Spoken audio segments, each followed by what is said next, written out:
We should start now. The next talk is from remote. It's from Luis Sebastian Bravo. Is a forest engineer who is going to present a project with YouthMappers in Colombia to promote the conservation of threatened tropical ecosystems through open mapping. So I'm going to let it to our helper here to launch it and enjoy the viewing. The ceiba tree, which he had seen as a child and which would outlast several generations, was covered with a strange kind of moss that seemed to tell stories of the past. Hello, my name is Sebastian Bravo. I'm forest engineer from the National University of Colombia, founder of the SAGEMA chapter of YouthMappers, and today I want to start my talk opening mapping through tropical forest biodiversity conservation with this quote from the Colombian Literature Nobel laureate Gabriel Garcia Marquez in his work 100 Years of Solitude. This work reminds us that the cities of Colombia are a testament to the close connection between native forests and urban areas. Trees and the city. The colonization of the Americas in the 16th century displaced the lush forests to establish cities. The development models of the time sought to keep nature as far away as possible from public squares and gathering places, relegating it to gardens or courtyards of houses. Medellin, designated as the capital of Antioquia less than 2 centuries ago, was no exception. In early 20th century, city planners, inspired by European models, began integrating trees into parks and public spaces to improve the health of the cities.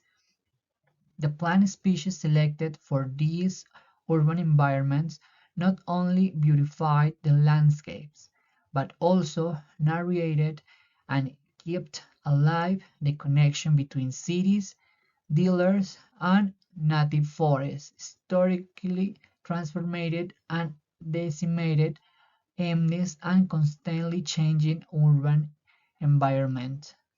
Some of the oldest trees in Medellin are just over a century old, including the ceiba, Ceiba pentandra, and royal palms, Roystonia regia. In San Antonio Park, show you in the photography of my slide, and Plaza Bolívar. The creation of the Medellin Botanical Garden, founded in the late 19th century and renamed in 1972, is also today an example of the incorporation of nature into the city. The ecosystem in Medellin. The city of Medellin has an average annual precipitation of 1,600 millimeters. The temperatures average in 21 Celsius degree and a relative humidity of 75%. Located at 1,480 meters above sea level in the northwest of Colombia, these conditions are ideal for promoting moist forests and have enabled Medellin to host species from various ecosystems across Colombia. A second botanical garden. Aware of the city's climatic condition and geographic location, forest engineer and professor at the National University of Colombia, Leon Morales Soto, along with other faculty members, took the initiative in 1986 to create their own botanical garden. This living collection, enriched by the various expeditions that the professor undertook to Colombian forests, has been implemented as a pedagogical strategy to teach forestry science to university students. Today, it serves as a living reservoir, a seed laboratory, and a research hub, allowing students and visitors to connect with the flora of both Colombia and the world. Leon Morales Soto has marked a turning point in the urban arborization of Medellin. He has played as a key in the role of advising and driving several urban forestry projects in the city. His research has focused in the native flora of Medellin, the adaptations of non-native species to the urban environment, and their ecological interaction with local fauna. Additionally, he has been instrumental in raising awareness about the ecosystem service provided by trees in the cities. Thanks to initiatives such as the Arboretum and Palmetum, along with research by faculty from the National University and University of Antioquia, Medellin has entered a new phase of arborization. Since 1970, the city has significantly increased its tree coverage and has become known as the City of Eternal Spring. The botanical collection Arboretum and Palmetum León Morales Soto hosts around 64 botanical families, 212 tree species, and 100 different species of palms. This collection is notable for including representative species from various ecosystems in Colombia, some of which are endangered. Among these ecosystems is the tropical dry forest, whose areas has decreased due to urbanization pressure. In the collection, it is represented by Indio Desnudo, Bursera cimarúa. The Amazon floodplain forests, which have lost ground due to livestock farming, are represented by the tambor, Schizolubium pariba. Additionally, the world's most humid forest from the Pacific biogeographic region, threatened by illegal mining and illicit crops, are represented by the hawa, which is used by natives and their ceremonies. Today, the botanical collection has become a strategic point for ecological connectivity in the city, serving as a refuge for various wildlife species that interact with their environment. Maybe you are thinking, why we need to map the collection? Despite the importance of the collection at the university since 2017, there has not been an updated inventory of all the individuals present on campus. As a living collection, it is subject to constant changes, including the loss of individuals due to sudden death, replanting, or the addition of new species through students, visitors, or commemorative events. This dynamic has made it difficult to have an accurate understanding of all the species present on campus. Additionally, the lack of open and accessible information further restricts its use and knowledge. The project Open Data Vibrant Ecosystem aims to make the entire botanical collection on campus visible through OpenStreetMap. This will allow both university members and visitors to become familiar with the collection and learn more about all the species housed within it. Additionally, it will provide a source of reliable, accessible, and up-to-date data about our collection. Our mapping project was one of the winning projects of the YouthMappers microgrant initiative and received co-funded and support from TomTom. Our project was developed in three phases: formation phase, data validation phase, import to OpenStreetMap phase. The botanical collection is hosted across the three campuses of the university: Robledo, Rio, and Volador. In the first stage of the project, all species in the botanical collection at the Volador campus were validated, with an initial count of 2,443 individuals. The data from the last inventory of the collection in 2017 was provided by the university's environmental management system. The project involved 3 alumni, 1 professor, and 8 students. For the training phase, we saw support from the OSM Colombia and OSM LATAM communities.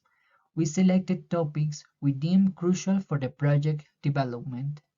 In the first training session, we had the support of Andrés Gómez Casanova. Andrés taught us the importance of conducting a preliminary data analysis before proceeding with editing and importing. Andres also demonstrated how to use the wiki to socialize and describe the mapping project, as well to establish a methodological guide for the community. The second training, provided by Juan Melo from CART, focused on using modeling training in QGIS. We learned how to translate data attributes from QGIS to OSM by adjusting rows and columns to match the keys and the values on USM database. The third training, one of the most significant, was led by Paul Dasori from Chile, a prominent contributor to tree mapping in Latin America. Paul taught us about the labels used for tree mapping, and his mapping guide has become an essential manual for those interested in mapping trees in Spanish-speaking countries. Finally, María José Cabarca from TomTom delivered a training on the importance of open data licensing. We learned about its application and the difference between the various open data licenses available. All training sessions were certified by TomTom, with a total of 10 hours recognized for the workshop and 40 hours for the field validation sessions. The training sessions were broadcast on YouTube and promoted through the chapter's social media to reach a broader audience. All sessions are available on the chapter's YouTube channel. What are the results of our training phase? Our workshops were met with great success, averaging between 14 and 30 participants per session. The promotional strategy we employed allowed us to reach a diverse audience, including students, alumni, professors, educational institutions, national and international organizations, government agencies, and consultancies. The countries that benefited from this training included Colombia, Brazil, Peru, Mexico, and Nicaragua. The project began to be replicated in other countries, such as Brazil, and in various cities in Colombia, like Bogotá, Villavicencio, Yopal, and Duitama. A total of 19 participants received certification. The participation certificates were signed by Sauline Baidum, Manager of Community and Partnerships at TomTom, and Patricia Solis, General Director of YouthMappers. We found that certifying the presentations significantly increases public motivation to participate in these workshops. Therefore, we extend our gratitude to Salim Baudim and Patricia Solis for their support in implementing this promotional strategy for our project. How we develop the field and office data validation phase. As part of our methodology, we decided to divide the 27-hectare campus into 10 quadrants. This approach allowed us to significantly cover the data validation process and ensured that each project participant was responsible for a specific area. For data validation, we created a project in QGIS and packaged it into the QField mobile application. To facilitate the process, we defined ranges of potential species that could be found on the campus, based on the initial information. We also added an additional field called Other, which allowed us to record species not previously documented. We evaluate the habit types of species, categorizing them into trees, shrubs, and palms. Additionally, we identify the condition or status of the trees, shrubs, or palms, and we classify them as dead or absent, newly planted, young, or mature. The field application enabled us to edit the location of points and their coordinates. Also, we included the OpenStreetMap user information of the person validating the data and added a photograph of each individual specimen. Now, on the screen, we can see 10 quadrants of the El Volador campus, along with 2 additional quadrants from the El Rio campus. The additional quadrants from the El Rio campus were not worked on during this initial phase.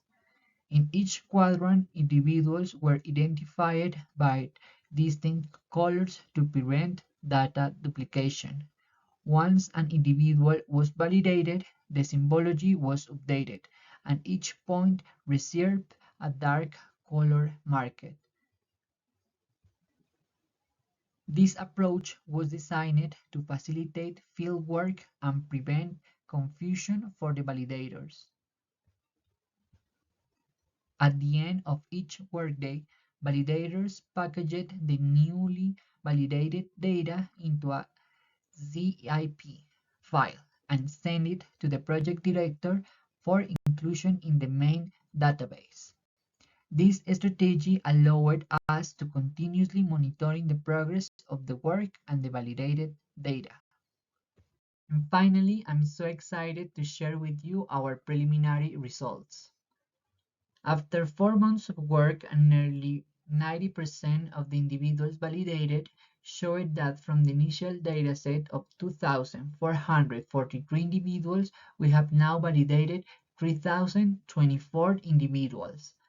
Out of the initial data, there are still 327 individuals and 44 species pending validation.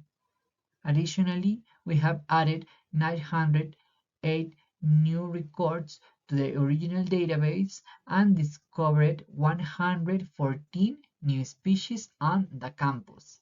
Since 2017 up to 2024, 47 individuals were marked as absent due to construction activities within the university that required their removal. Furthermore, 68 individuals were marked as dead as they had been cut down to prevent their fall due to poor phytosanitary conditions.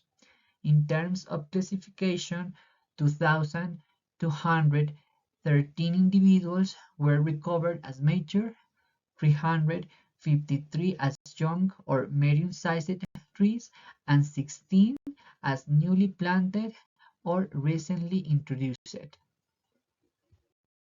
Based on these preliminary data, we conducted studies on diversity, abundance, and dominance to understand the extent of diversity in the botanical collection on the El Campus Volador.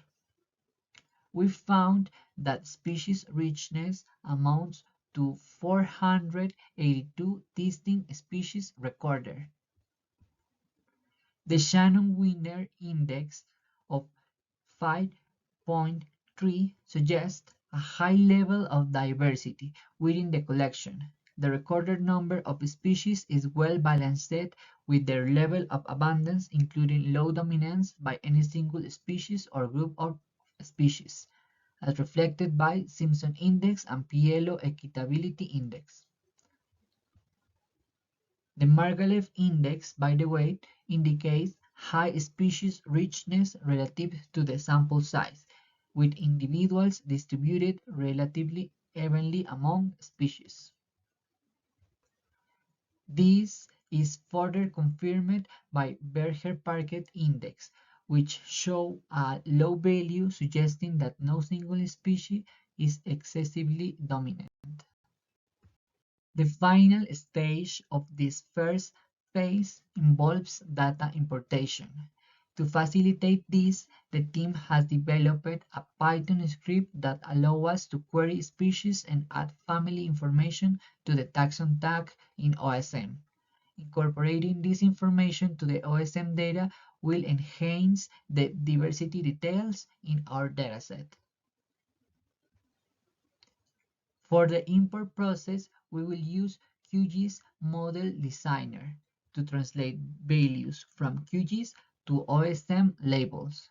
The final stage of the important process will be presented at the State of the Map LATAM 2024 in Belém, Para, Brazil. Finally, I would like to introduce the team behind this project. From the YouthMappers chapter SAGEMA at the National University of Colombia, Medellin campus, this project has been an incredible, valuable learning experience for all of us, allowing us to gain skills in data management, forest species identification, and organized teamwork. Most importantly, it has enabled us to recognize and appreciate our community and country's biodiversity. To conclude, I want to invite you to plant a tree, map a tree, and make this world a greener world to live. Thank you for your attention. Our video has finished playing. So I want to thank you so much for the work you have done. Okay, can you hear me? I'm going to answer the questions. For the first question, yes, we are working on a wiki, so everyone can replicate our project using our methodology. The wiki, you can find the wiki as SAGEMA. Um, you can type it on wiki, on WikiOSM as SAGEMA, and you can find our project as open as datos abiertos ecosistemas vibrantes in Spanish and in English, open mapping vibrant ecosystem. So you can check the methodology. And for the second question, what steps are being taken to integrate OSM data with scientific biodiversity research efforts? As we now have validated the data and we know all the species that we have on the campus, we are working on trying to make some research about the importance of our species uh, for the preservation of biodiversity, especially because we have in our collection some trees that are from special ecosystem as the Amazon, for example, and our trees can serve as seed providers. So we can start growing new plants from the trees that we have at our campus and try to use it as a reservoir for these species. Um, Also, another students are trying to research about some index of biodiversity as the one I mentioned in the presentation, like seeing some biodiversity index, dominance index, so we can know the importance of our collection in the city, especially about ecological connection with other hotspot biodiversity in the Aurra Valley. Thank you so much for the wonderful presentation. And I want to appreciate the work you have done. And I don't think there's something much I'm going to say here. Beside, thank you so much. And you deserve a can clap. My audience here, they're going to clap for your hands. Okay, thank you so much.